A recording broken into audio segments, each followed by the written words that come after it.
વડોદરા શહેરમાં અપાર ઉત્સાહ સાથે નવરાત્રી મહોત્સવ ઉજવાઈ રહ્યો છે।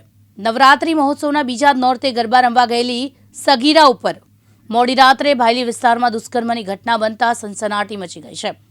તાલુકા પોલીસે ફરિયાદના આધારે કાર્યવાહી હાથ ધરી છે। પોલીસે ઘટના સ્થળે પાસેથી તૂટેલા ચશ્મા અને ઝાંઝર મળી આવ્યા છે, જે પોલીસે કબજે કરી આરોપીની શોધખોળ હાથ ધરી છે। વડોદરાના એસપી રોહન આનંદે જણાવ્યું, ગઈકાલે મોડી રાત્રે દુષ્કર્મની ઘટના બની છે। પીડિતાના પિતાએ ફરિયાદ નોંધાવી છે। પીડિતા તેના બાળપણના મિત્રને રાત્રે 11:30 વાગે મળી। ત્યાં ભેગા થઈને બંને ભાયલી વિસ્તારમાં સનસિટી સોસાયટી છે તેની આજુબાજુ વાત કરવા માટે ગયા હતા। 12 વાગ્યાના અરસામાં બે બાઇક પર 5 લોકો આવ્યા, જેમાં એક બાઇક પર 2 જણા અને બીજી બાઇક પર 3 શખ્સો હતા। પાંચેય શખ્સોએ પહેલા અભદ્ર શબ્દોમાં વાત કરી, જેનો પ્રતિકાર પીડિતા અને તેના મિત્ર કરતા હતા। એમાંથી 2 લોકો પહેલા નીકળી ગયા। બાકીના 3માંથી એક શખ્સે પીડિતાના મિત્રને ગોંધી રાખ્યો અને 2 શખ્સે પીડિતા પર દુષ્કર્મ આચર્યું। પછી આ લોકો ત્યાંથી નીકળી ગયા। પીડિતા પછી સંતુલિત થઈ મિત્ર સાથે પોલીસને જાણ કરી તો ત્યાં પણ પહોંચી। ઘટના સ્થળે પહેલા કોર્ડન કરવામાં આવ્યું। સ્થળ પરથી ઘણા બધા પુરાવા મળી આવ્યા છે। જગ્યા પર ઘણું અંધારું હતું। દિવસમાં પણ ઘરો અવાવરો વિસ્તાર જોવા મળી રહ્યો છે। રોડ ઉપર બનાવ બનેલો છે। અહીંયા સર સામે રોડ ઉપર બનાવ બનેલો છે અને તપાસ ચાલુ છે। એક તૂટેલા ચશ્મા મળેલા છે, બરાબર ને? બીજી તપાસ ચાલુ છે। શું સર શું ઘટના શું બની છે, શું માહિતી શું મળી છે તમને? હા, એટલે એક બળાત્કાર જેવું થયેલું છે, માહિતી મળે છે। અહીંયા શું પુષ્ટિ કે થઈ છે, ગેંગરેપની કે રેપની? ના, એ હજુ તપાસ ચાલુ છે। એ મેડિકલ થશે ને પછી એફએસએલ શું તપાસ કરી? અહીંયા બનાવ સ્થળે જે કંઈ એવિડન્સ હોય તે કલેક્ટ કરી। સેમ્પલ શું કલેક્ટ કર્યા છે આપણે? કેટલા સેમ્પલ કલેક્ટ કર્યા છે? હજુ બધું ચાલુ છે। અને શું અહીંયાથી તમને પ્રાથમિક દ્રષ્ટિએ જોઈને શું લાગે છે? સર નામ છે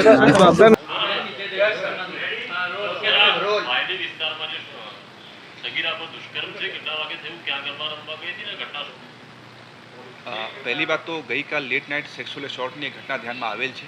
એમાં જે ફરિયાદી છે એમને હું પીડિતા તરીકે સંબોધીશ।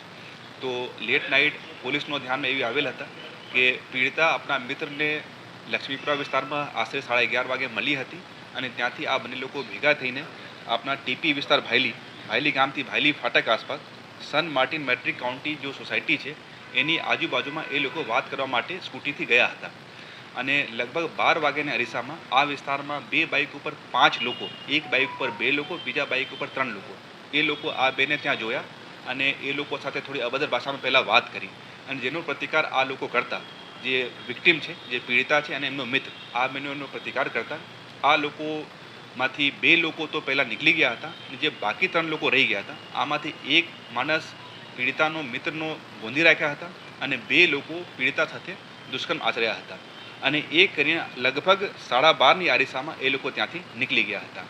એ પીડિતા પછી થોડા સંતુલિત થઈ, પછી આપણા મિત્ર સાથે પોલીસને જાણ કરી, ટીમ પણ ત્યાં પહોંચી।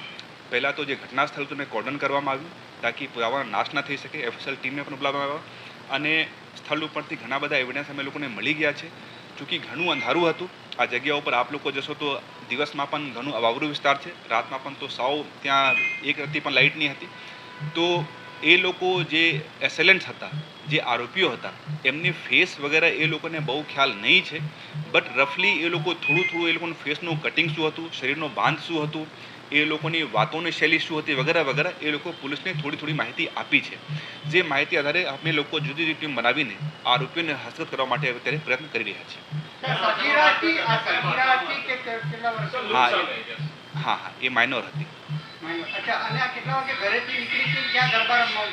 ગરબા સાથે આ ઘટનાનો કંઈ સંબંધ નહીં છે। બેન લગભગ ઘરથી 10:30-11:15 અરીસામાં નીકળી હતી। આપણા મિત્રને લક્ષ્મીપુરા વિસ્તારમાં આશરે 11 વાગે મળી હતી અને ત્યાંથી મિત્રનો સ્કૂટી ઉપર બંને ભેગા થઈને જો ભાયલી ટીપી વિસ્તાર છે એમાં લગભગ એ લોકો 11:15 આસપાસનો અરીસામાં પહોંચી ગયા। માતાએ જે ફરિયાદ નોંધાવી છે એમાં શું લખ્યું છે? ગરબા રમવા માટે જવું છું એવું કહીને નીકળી હતી? શું કહીને નીકળી? એ આપણા મિત્રને મળવા માટે ગઈ હતી।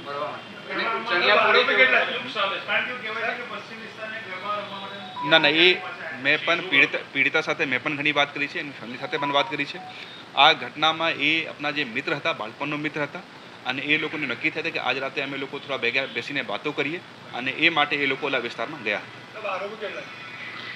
મેં આપણે જો વાત કરી ટોટલ 5 કહેવાય છે, બટ જેમાં 2 આરોપીઓનો માઇનર રોલ છે, જે શરૂઆતમાં થોડી અભદ્ર ભાષામાં વાત કરીને વહી ગયા હતા, બટ મેજર રોલ 3 આરોપીઓનો છે. નહીં, એ લોકો લઈ નહીં ગયા હતા, એ લોકો ત્યાં ડિવાઈડર ઉપર બેસા જ હતા અને ત્યાં વાતો કરતા હતા, ત્યારે એ લોકો 5 લોકો ત્યાં આવ્યા હતા. 2 લોકોને મેડિકલ અત્યારે થવાનું બાકી છે. દેખો, એ લોકો પોલ્યુશન તો અંદાજે વહેલી સવારે 4-4:30 અરીસામાં પહોંચી ગયા હતા, બટ માનો કે ચૂંકી પીડિતા અંડર એજ છે, એ પણ પોતે બહુ ટ્રોમામાં હતી, એમને પણ અમે લોકો ઘણી બધી કાઉન્સેલિંગ કરી, મહિલા સ્ટાફ પણ ઘણી કાઉન્સેલિંગ કરી, પછી જેટલું અમને રિકોલ થતા ગયા, આ આધારે અમે લોકો લગભગ 1.5-2 કલાક પહેલા ફરિયાદનો ફાઇનલ ડ્રાફ્ટિંગ થઈ ગયું છે. દેખો, ચૂંકી એ તો માનો કે આરોપી જ્યારે આઈડેન્ટિફાઈ થશે ત્યારે એમની નક્કર એ શું છે એ ખ્યાલ પડશે, બટ જેટલી વાતો થઈ છે, જેટલા માનો કે મિત્ર સાથે પણ મેં વાત કરી છે, પીડિતા સાથે પણ મેં વાત કરી છે, તો લાગે છે કે આરોપી અંદાજિત પુખ્ત વયનો છે અને 30-35 વર્ષનો અરીસાનો થવું જોઈએ.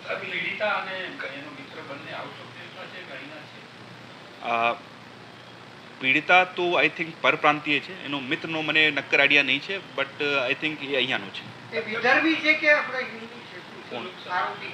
આરોપીને ચૂકે અત્યારે ઓળખાણ નહીં છે, નહીં, એ અત્યારે આ બારેમાં અત્યારે કાંઈ માહિતી નહીં. બંને ભાષામાં વાતો કરતા હતા, હિન્દી ગુજરાતી બંને. હા, દેખો, એમાં આપ લોકોને બસ એક જ વસ્તુ, પહેલી વાત તો ઘટના ખૂબ જ ગંભીર છે, ગંભીરતા આપ લોકો સમજી શકો છો. એમાં કેટલીક ડિટેલ હું આપ લોકો સાથે શેર એટલે નહીં કરી શકતા કે જે આરોપીઓ છે એ લોકો હજી એટ લાર્જ છે, બહાર છે, તો માનો મેં મારા શું રણનીતિ છે હું ઘણું ડિસ્ક્લોઝ કરું તો એ લોકોને હસ્તગત કરવામાં અગવડ પડશે. મેં આપને બસ એટલા કહી શકું છું કે જિલ્લા પોલીસ ફૂલ સામર્થ્યથી આ ઘટના પાછળ પડી છે, અને જિલ્લા પોલીસ સાથે સાથે શહેર પોલીસની ટીમ પણ અમે લોકોને ખૂબ જ મદદ કરી રહી છે, અને ટેકનિકલ ફોરેન્સિક બધા એવિડન્સ સાથે અમે લોકો આ પાછળ પડી રહ્યા છીએ, જેથી ટૂંક સમયમાં આ લોકોને અમે લોકો હસ્તગત કરી શકીએ. બધી એજન્સી અત્યારે અમે લોકો માટે ટોપ પ્રાયોરિટી છે. મહિલા સંબંધો વિષય છે, સેક્સ્યુઅલ એસોલ્ટનો વિષય છે, તો આથી વધારે મહત્વપૂર્ણ અમે લોકો માટે બીજા કોઈ વિષય અત્યારે નથી.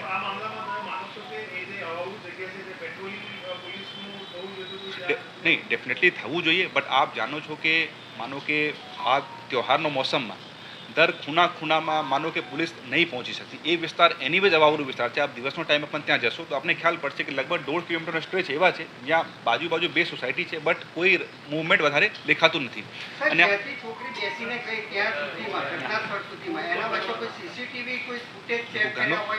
એ છે, બટ મેં આપને એટલે વારંવાર પિન પોઇન્ટેડ માહિતી નથી આપી રહ્યા છું, ચૂંકી માનો કે જે આરોપીને ખ્યાલ પડશે કે આમ થઈ રહ્યા છે, તો પોસિબલ છે કે જઈને પુરાવા સાથે કંઈ ચેડા પણ કરી નાખે.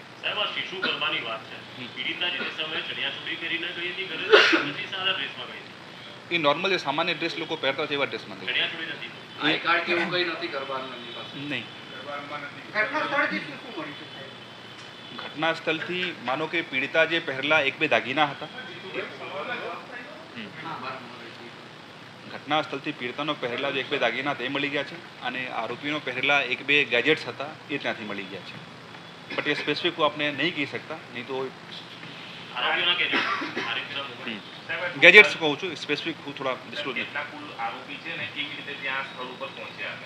એ લોકો મેં આપને વાત કરી, 5 લોકો હતા, 2 બાઇકો પર, એક બાઇક ઉપર 3 લોકો હતા અને એક બાઇક ઉપર 2 લોકો હતા.